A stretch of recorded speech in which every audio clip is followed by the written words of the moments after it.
അയ്യോ ഒരു കാര്യം വിട്ടുപോയി, ഞാൻ എൻ്റെ റോസിനെ കുറിച്ച് പറഞ്ഞില്ല കേട്ടോ. എൻ്റെ റോസ് നല്ല രീതിയിൽ വളരാനായിട്ട് ഞാൻ യൂസ് ചെയ്യുന്നത് നല്ലൊരു ഫെർട്ടിലൈസർ യൂസ് ചെയ്യുന്നുണ്ട്. നമ്മുടെ ഉലുവയില്ലേ, ഉലുവ, നമ്മൾ സാധാരണ യൂസ് ചെയ്യുന്ന ഉലുവ, അതുപോലെ തന്നെ തേയില വെള്ളം, അത് രണ്ടും കൂടെ ഒന്ന് മിക്സ് ചെയ്ത് വെക്കുക. മിക്സ് ചെയ്തിട്ട് 1-2 ദിവസം നല്ലോണം കുതിർന്ന്, ഉലുവ അപ്പം നമ്മുടെ ആ തേയില വെള്ളത്തിൽ നല്ലോണം കുതിർന്ന് കഴിയുമ്പോഴത്തേ അതൊന്ന് നമ്മൾ മിക്സിയിലിട്ട് അരച്ചെടുത്തിട്ട് നമ്മൾ ഒരു അരിപ്പ വെച്ചിട്ട് ഒന്ന് അരിച്ചെടുത്തിട്ട് അതൊന്ന് ഇരട്ടി വെള്ളത്തിലൊന്ന് ഡൈല്യൂട്ട് ചെയ്തിട്ട് ഇതിൻ്റെ ഇലയിലൊക്കെ ഒന്ന് സ്പ്രേ ചെയ്ത് കൊടുത്തു കഴിഞ്ഞാൽ, നമ്മുടെ റോസിൻ്റെ ഇലയിലൊക്കെ ഒന്ന് സ്പ്രേ ചെയ്ത് കൊടുത്തു കഴിഞ്ഞാൽ നല്ല റിസൾട്ട് കിട്ടുന്നുണ്ട് കേട്ടോ. നല്ല പൂവിനൊക്കെ നല്ല കളറും വരുന്നുണ്ട്, ലീഫിനൊക്കെ നല്ല ഗ്ലേസിങ്ങും വരും.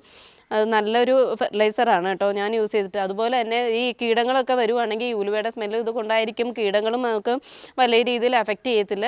അതിനോടൊപ്പം തന്നെ നമ്മളെ ഫ്രഷായിട്ട് പൊടിച്ചെടുക്കുന്ന മഞ്ഞൾപ്പൊടിയും കൂടെ ഉണ്ടെങ്കിൽ അതും കൂടെ ഒന്ന് യൂസ് ചെയ്യുകയാണെങ്കിൽ കുറച്ചുകൂടെ ബെറ്റർ ആയിരിക്കും. അപ്പോൾ പിന്നെ വേറെ കീടങ്ങളൊന്നും ഉണ്ടാവുന്നില്ല. അപ്പോൾ റോസിന് നമ്മൾ വേറെ ഫെർട്ടിലൈസറൊന്നും നമ്മൾ യൂസ് ചെയ്യേണ്ടി വരില്ല. നമ്മുടെ വീട്ടിലുള്ള സാധനങ്ങൾ മാത്രം മതിയല്ലോ നമ്മുടെ പൂവ് ചെടികളൊക്കെ നല്ല പൂവിട്ട് വരാനായിട്ട്.